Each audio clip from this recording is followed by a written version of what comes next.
মেঘনা নদীর ভাঙনের কবলে পড়ে ভৈরব শহর অত্যন্ত গুরুত্বপূর্ণ একটি বন্দর এলাকা। এই শহর আজকে ভাঙনের মুখে। ইতিমধ্যেই আমরা সামাজিক যোগাযোগ মাধ্যম পত্রপত্রিকা এবং নেতাকর্মী এলাকাবাসীর মাধ্যমে জানতে পেরে আমি বিএনপির ভারপ্রাপ্ত চেয়ারম্যান জনাব তারেক রহমান সাহেবের পক্ষ থেকে আজকে আমি আমার উপজেলা বিএনপি পৌর বিএনপি এবং সকল অঙ্গ সংগঠনের নেতৃবৃন্দকে নিয়ে আজকে এখানে আমি দেখতে আসলাম, পরিদর্শনে আসলাম। ইতিমধ্যে এখান থেকে যারা ক্ষতিগ্রস্ত হয়েছেন প্রায় 17টা ফ্যামিলিকে, পরিবারকে আমি আমার দলের পক্ষ থেকে অর্থনৈতিক কিছু সহযোগিতা করেছি। আজকে আমরা যেভাবে ভাঙন দেখলাম এটা খুবই অত্যন্ত মর্মান্তিক। এখানে অনেকগুলো গুরুত্বপূর্ণ সরকারি স্থাপনা আছে। এখানে যমুনা এবং মেঘনা ওয়েলের ডিপো আছে। এখানে সরকারি খাদ্য গুদাম আছে। এখানে দুটি গুরুত্বপূর্ণ ব্রিজ, নাটালের ব্রিজ এবং রেলওয়ে ব্রিজ, এবং শহরের ব্যবসা বাণিজ্য অনেক প্রতিষ্ঠানগুলো আজকে হুমকির মুখে। সার গুদাম আছে। এইগুলো অত্যন্ত গুরুত্বপূর্ণ এই শহরের জন্য, এই বন্দরের জন্য।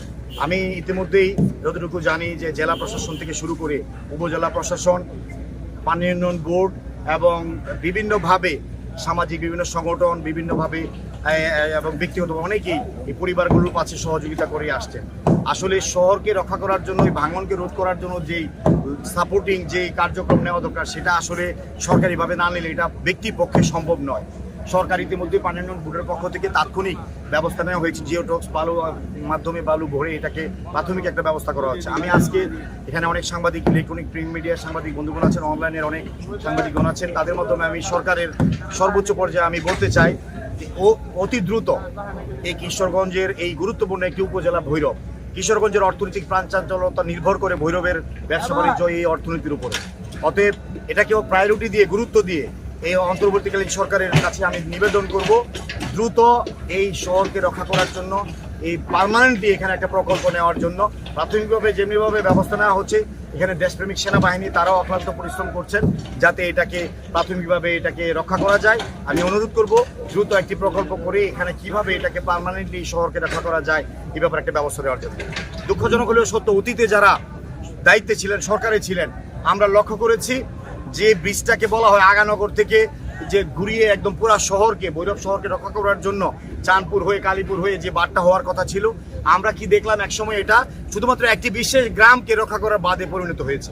এটা শহর রক্ষা বাঁধের নামে মাত্র, কার্যকরিতে কিছুই না, লুটপাট ছাড়া কিছুই হয় নাই। আজকে এই বিগত সরকারের এই মেগা প্রকল্পগুলো নিয়ে জনগণকে, যেহেতু জনগণের কাছে তাদের ভোটের কোনো প্রয়োজন হয় না, সেই কারণে জনগণের প্রায়োরিটি কি, জনগণের প্রয়োজন কি সেটাকে উপলক্ষ না করে তাদের নিজস্ব আখের গোছানোর জন্য সমস্ত প্রকল্প নিয়ে লুটপাট করেছে। আমরা তীব্র নিন্দা জানাই।